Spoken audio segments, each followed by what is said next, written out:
आज हम करेंगे चैप्टर 3 का क्वेश्चन नंबर 30। आइए देखते हैं क्वेश्चन क्या है। क्वेश्चन आपसे कहा गया है the difference of 3 times of a number and 2 times of another number is 3। Right it down in algebraic form. और क्वेश्चन आपसे पूछा गया था आरबीएसई सप्लीमेंट्री 2014 में। ध्यान से रीड कीजिए क्वेश्चन क्या है। क्वेश्चन ने आपसे कहा है कि आपको एक डिफरेंस है। डिफरेंस किसका?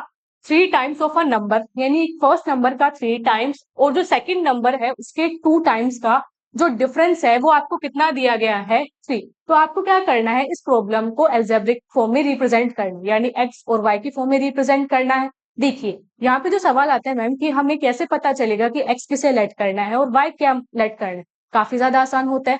आपको जिस भी सिचुएशन को अलजेब्रिक में रिप्रेजेंट करना होता है वहां जो भी टर्म्स होते हैं उन टर्म्स को ही हम क्या करते हैं? लेट। जैसे यहाँ पे जो सिचुएशन है वो किसके बारे में दी गई है? 2 नंबर्स के बारे में दी गई है। तो हम क्या करेंगे, हम मानेंगे हमारा जो फर्स्ट नंबर है वो क्या है? एक्स, और जो अनदर नंबर है आप उसे क्या मानेंगे? वाई। बस फिर हम क्या करेंगे, जैसा भी आपको सिचुएशन दी गई है उसका यूज करते हुए हम हमारी इक्वेशन को फॉर्म करेंगे।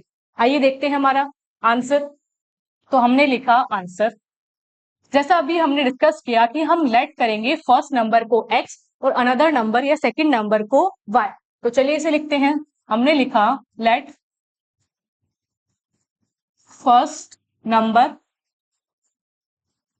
जो आपका फर्स्ट नंबर है उसे आपने लेट किया x and let the another number, और जो आपका अनदर नंबर है आपने उसे क्या लेट किया? Y. And let the another number B Y. फिर अब हम क्या करेंगे, हमने मान लिया कि फर्स्ट नंबर एक्स है, सेकंड नंबर क्या है? वाई। अब हम बस क्या करेंगे, क्वेश्चन के हिसाब से आपकी जो इक्वेशन उसे फॉर्म करेंगे। तो हम आगे लिखेंगे देन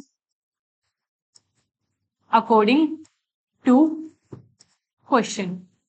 फिर क्वेश्चन के हिसाब से क्या है, चलिए देखते हैं। क्वेश्चन ने आपसे क्या कहा है?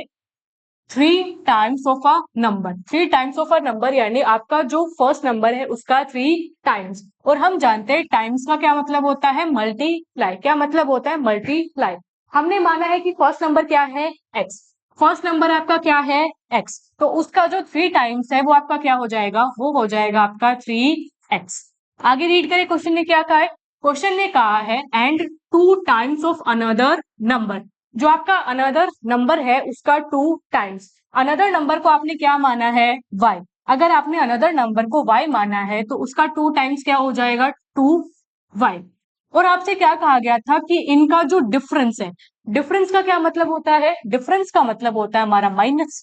तो यानी इनको जब आप माइनस करेंगे तो आपका जो आंसर है वो आपको कितना दिया गया है? इज 3। इज का क्या मतलब होता है? हमने बचपन में पढ़ा है। इज का क्या मतलब होता है? Equals to. तो हमने क्या लिखा? इज 3 यानी इक्वल्स टू 3। बस यही क्या हो जाती है हमारी इक्वेशन जो क्वेश्चन ने आपसे पूछी थी। एक बार और देख ले।